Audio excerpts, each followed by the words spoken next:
Hello, everyone. My name is Mike Dizon. I am the President's Chief of Staff at Northeastern Illinois University, and we're here with Chicago State University today. And I'm delighted to have been joined by presidents from both institutions. We have President Z. Scott from Chicago State University. We also have my boss, President Gloria Gibson from Northeastern Illinois University. Thank you so much for being here. Thank you. Yes, thank you. So it's a really interesting time to be hosting this interview because it's late May, and as these two presidents know, in late May, this is typically the time that the state legislature and our Illinois governor sit down and hash out a budget plan.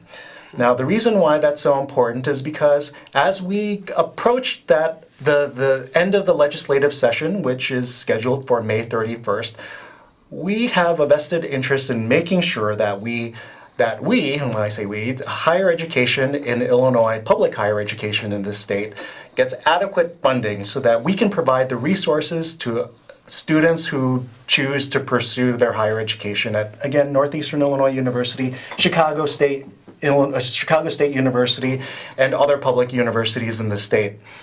And we have two presidents here today who have a lot to say about why that's so important and why there's such an urgent need for adequate funding. So how about we start that conversation off that way? Sure. Can we talk a little bit about what kind of impact inadequate funding could have on our respective universities? And how about we start with you, President Gibson? Okay, sure. It's very important that we get funding, operating funding from the state, because really for universities we have two major sources of income, and one is our state allocation, the other one is tuition. So because we have not previously been supported at the levels that we need, it is just absolutely crucial that we get the funding, additional funding that is necessary during this time. We're very thankful for the work that the governor has done, and he is very supportive of higher education, as is our legislators. So we're thankful for that support, and we hope that it translates into funding for our operating and our capital budgets. President Scott, what does adequate funding mean for Chicago State? Well, adequate, first of all, we have to think back a few years where there was no budget for higher education or for a number of other state services. During that period, that 2-year period of time, Chicago State did not receive any funding from the state, and as a result, we were almost forced to close our doors. And that had an immediate impact not only on our community, our campus community, but only community that surrounds us. We had to lay off a number of individuals, and at the 99th hour, we did receive funding that allowed us to keep our doors open. But what we lost, not only did we lose staff, we lost students, and that was a significant blow not only to our campus but to our community, because when we look to see where those students went, many of them went nowhere. What do you mean by that, they went nowhere? They went nowhere, meaning they stopped and did not continue their education. Oh, so it's not that they didn't go to your university, they just didn't go to any university. They didn't go to any university, and that is a significant fact when you look at what our universities and who our universities are educating. Our university is 70% African American, and it's generally known that there is a significant wealth gap between the African American community and other communities. Education helps close that wealth gap. So when we see students who don't continue on, we know that wealth gap is widening. And that is why we need adequate funding to keep our schools open and engaged and in offering 21st century capabilities as well as appearance. Last time we had a capital funding bill in Illinois was 10 years ago. So we've been using operating dollars to keep our schools in repair, and many of us have significant deferred maintenance expenses that we're hoping will come with funding from the state legislature this session. And I would add, and I think it's true for Chicago State, that many of our students stay in the state of Illinois after they graduate. And so, it's an investment in our students, but that there is a return on that investment because many of our students stay in Illinois, they become tax-paying citizens, and they contribute to the state in many ways. Absolutely. And there's also a lot to be said about how universities are seen as economic engines. I've been hearing that term a lot. What exactly does economic engine mean? I mean, we look at the fact that not only are we educating students, but we're also employing a large number of individuals. We have research that's ongoing on our campus, and we are one of the largest employers on the southeast side of Chicago. So just think about the fact that, our employee base, many of them live and work in the community, and so that they are adding to the economics of our state, as well as our students. I agree that our students are, once they complete their education, many of them continue on in Chicago and become active and productive members of our economic platform here in Illinois. Absolutely. When we think about inadequate funding for higher education, I don't think that very many people realize how much of an impact this has on your very unique sets of student bodies. Yeah. And that unlike other colleges and universities, you serve very unique populations. You were just saying it's 70% African American. Dr. Gibson, Northeastern also has a very unique student body mix. Absolutely. What is that like, and what kind of impact would it have on them? Yeah, so we are a Hispanic serving institution, HSI. We're also a minority serving institution because we have about 10% African American students, along with about 37% Hispanic, and about 10% Asian American students as well. And of course, we also have a very large Polish American and immigrant community within the university. So it's a very diverse, one of the most diverse institutions. And so it means a lot because our students are very much still tied to their families. In some ways, students, their families send them off to university, and the tie is sort of broken. With a lot of first-generation students, that tie is not broken. It's still there. So it's not just the student who is going to the university. It is that family that is going to the university. And those ties and the contributions that the student make are very, very important to the family. And so as that student rises, so does that whole family, but most excitingly, so does that whole community. And so it may start with that student, but it certainly expands to encompass many, many family members, community members, and it helps the economic base as well as personal and family lives. Interesting. President Scott, it sounds like when President Gibson mentioned first-generation student, that's something that resonates with you? Absolutely. Many of our students are first generation. This is their first opportunity. They're the first in their family to attend college. And we had these students stand at graduation, and it was amazing to see that there were so many in the audience. And when you talk about educating first generation students, it is a wonderful thing to see, but it is also proven to be more difficult for that student to move through a higher education curriculum because there's not that family base or understanding to support the student. So that student actually needs more support to finish and complete the education. Absolutely. And I think for both of us, it's not just a matter of bringing students into to the institution. That's true. Certainly, we want our enrollments to increase, but what is most important is that the students are successful. So student success becomes very important, and there are best practices that we engage. Some of those don't have a cost, some of them do have a cost. But if we bring a student to the university, that student does his or her role, the university has a responsibility to support that student with peer mentors, with tutors, internships, whatever is needed so that student can be successful. I love where this conversation is going, but I want to bring it back to the fact that we're here today specifically because we are urging lawmakers to adequately fund Yes. state public universities. And no matter where we end up, right, we'll always be grateful for the appropriation that has been afforded to us, and we'll also always be good stewards of that money. So with that aside, we know that students are paying attention. And these prospective students are smart. They read the news, they hear about these issues, and some of them are choosing to leave, not leave the state necessarily, but to pursue higher education outside of Illinois.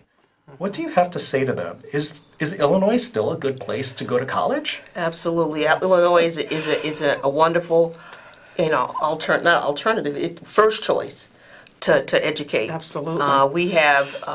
We have colleges and universities from the top of the state all the way to the bottom, and those are public universities, and that is why we have combined and teamed up to advocate for not only for a fair and appropriate appropriation, but also for on behalf of the public institutions who have seen an outmigration themselves. I mean, during the period of the budget impasse, our schools looked unstable for many families, and we saw students leave the state. And now that now we have a governor who is engaged and who is advocating for public education, we want families and students to understand that we are a great first choice. Great first choice. Absolutely, I couldn't agree more. And whether the student is looking for a large institution like University of Illinois, or they want a medium size or a smaller institution, if they want programs, we have what students need, and we have excellent faculty and staff. I would stack our faculty and staff up to any institution anywhere. They are engaged in cutting edge research. In many instances, our classrooms have a very low faculty to student ratio, so our faculty get to know the students. And so Illinois, I agree, should be the first choice. You know, what I'm detecting from both of you, from what both of you just said, is that in spite of the fact that you're both public institutions in the city of Chicago and the state of Illinois, competing for the same students sometimes, there seems to be a very high level of collegiality here. Oh, yes. I think there needs to be. And in terms of, competition, there are so many people who are not going anywhere. I mean, so I think we have to do our jobs to make education an important alternative option for students who are thinking about what's next for me. What can I do to enhance my skills? What can I do to enhance the life of my family? There's so many students out there that there really is no need for us to compete with one another. Right. It really is important that we support one another in both of our universities. We're located sometime you've got a facility in Bronzeville, Yes. which is somewhere close to Chicago State. But I don't think there's competition for students. We really just want students to think about how can I best move myself forward and be productive. And when we say students, we mean not just 17 and 18-year-olds. We have a lot of returning students. We have transfer students. So it used to be when we thought about students entering into our universities, it was 17, 18-year-olds. that has changed, and both of our institutions and other institutions as well welcome all students, and we support all students. So it is, sometimes it's people can get an advancement in their salaries, they get promotions. So, and we have graduate programs. So That's true. again, it's not just the undergraduate, but master's programs, doctoral programs, professional programs. And so what we're asking is that the state see us, recognize us, and the value that we have and that we provide for the state of Illinois. This all sounds so convincing to me. I'm sold, and I'm buying everything you're selling. I imagine that if you've sold it to me, that a lot of people who are watching right now agree with you. And they're wondering, all right, what do I do next? How can I help? How can I spread the message that you're sharing with us today? And President Scott was just talking about how you guys are teaming up. And one of the ways that you've been teaming up is by spreading the word. You guys have been in Springfield a lot. You've true. been doing media appearances like on CAN TV, but you've also been doing a lot of promotional activity on the websites, via email, and so on. Can we take a look at some of that really quickly? I'm going to switch cameras for a second, and let's take a look at President Gibson's website first. This is Northeastern Illinois University site at NEIU.edu. Shameless plug here, but I do want to point out our top news story today has to do about that team up that we're talking about, advocating for increased higher education funding. If you go to that story, you'll find a link in this web article that takes you to a form that we're all using. Yes. Where you can learn a little bit more about what we're trying to promote, but it also gives you an opportunity to send emails to your Springfield lawmakers. You don't even have to do any work. All you have to do is type in your name. If you type in your address and your zip code, the system will figure it out for you. It'll know exactly what district you're in, and it will automatically send an email with this message to your Springfield lawmakers. Now let's take a look at csu.edu. So President Scott, this is your website, and if you take a look at the main news story, very nice graphic. I am the ROI. What does that mean? Return on investment. I am the ROI. And it's important because we want to invest. We want the state to invest in students. You have a nice video here. Let's take a look. Let's start it from the beginning. Who is this before we get started? This is one of our students who's interning in our communications area this summer. Oh, fantastic. And Let's so hear what she has to say. To reinvest in Illinois higher education to keep students close to home so they can stay in Illinois and become working and contributing professionals. The time is now to reinvest in our public colleges and universities to provide them with the resources they need to be successful, both now and after graduation. The time is now to reinvest in us, the students, to provide the opportunities that we need to impact generations to come, to create a legacy of higher education in our families and communities. The time is now to call your state representative and tell them that investing in higher education will keep us working, playing, and living in Illinois. Higher education is the key to a bright future for you, for me, for Illinois.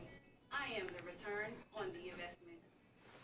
That was fantastic. Yes. She did a great job. Yeah, excellent. Yeah, And she's not, and this is not her full-time job. Oh, awesome. Yeah. That's great. Yeah. Yeah. So I really like how she looked right in the camera and said, the time is now. Right. So I'm going to put both of you on the spot. How about you look right into the camera and you tell prospective students why the time is now and why public and higher education in the state is something that they should seriously consider in spite of some funding difficulties. President Scott? Sure, happy to start. First of all, I'm a product of public education. I'm a graduate of a public institution here in Illinois, and I have had the benefit of using that education to further my career. I urge you, if you're thinking about college options, consider one of Illinois' public universities. And I also urge you to contact your lawmaker to stand with us at this time, to urge them to return an appropriation that really makes a difference in how we function as institutions in Illinois. That was wonderful. Yeah. Very good. Yeah. President Gibson, Yeah. how about you? Okay, that's a hard act to follow. But I would say very much the same thing. We would ask that you consider coming to a university in the state of Illinois. You will not regret that decision because you will find the faculty and staff and experiences at our institution that are exemplary. And I would also ask that our state legislators please, look at your budgets, look at our budgets, and help us and provide the funding that we need in our operations as well as our capital requests so that we can adequately provide the services and have the facilities, state-of-the-art facilities, that our students in the state of Illinois deserve. It was wonderful. Thank you so much. We have a couple of minutes left, and I thought that we would spend these last few minutes talking. We've been talking a lot about the state, but let's spend a few minutes talking about the city. So we are quite different from our other public university brothers and sisters in that both of your institutions are located in the city of Chicago. That's true. And that makes you a little bit different from other offerings in the state. What are some of the benefits of living, learning, starting your careers in the city of Chicago? I mean, first of all, urban education is an attractive option for many students. The opportunity to stay close to home and even live on campus while close to home is an attractive option. Also, our Chicago State is probably one of the most affordable public institutions in Illinois. And we have, focused and been laser focused on our tuition and fees to keep that the case for many of our students. And so many students are not looking to leave, and they want to stay home. And they want to have an option that, again, that's affordable, but also is accessible by public transportation. I mean, we're located between, the 95th Street transformed L-Stop, CTA L-Stop, and we're also located right at and the metro station is almost on our campus. So it's a half a block walk from the metro stop onto our campus, which makes it accessible to students coming from the north and south sides of the city or south suburbs. So I think that, those options in terms of affordable, attractive opportunities in addition to clear access to public transportation. We also have 161 acres of land on our campus. People come on the campus and they're surprised to see that we have such a large footprint in the middle of the city. And Chicago State is pretty much known for its grounds and its trees and its beauty in terms of being an urban campus. Not something you really think of when you think of the city, right? No, you don't think of it when you think of the city, but so we have these options are really something that is an attractive option for a student who wants to stay close to home, or students who are coming from out of state who want an urban education experience. And I would just echo to have an experience in Chicago is really quite awesome as an urban area. And again, we have so many businesses here where students can work during the summer, where they can have internship opportunities. And again, Northeastern Illinois University, we try to keep our tuitions low as well. And I just want to impress upon our audience that, to to come to one of our institutions. And let me just sidetrack just for a second to say that many of us attended the mayor's inauguration, and she talked about the importance of education. It was one of her stars, her symbolic stars for the state, for the city of Chicago. And so again, I think we have that support from our new mayor, but we really want to impress upon all of the viewers that we are viable options for a beneficial university experience for the 21st century. I love that. I think that's a great way to end. The time is now, indeed, right? The time is now. The time is now. President Gibson, President Scott, thank you so much for joining me this afternoon. For more information, just like you saw earlier today, you can go to NEIU.edu, Northeastern Illinois University's website, or you can go to CSU.edu, Chicago State University's website, for more information. Thanks for joining us, everyone. Bye-bye. Thank you. Thank you.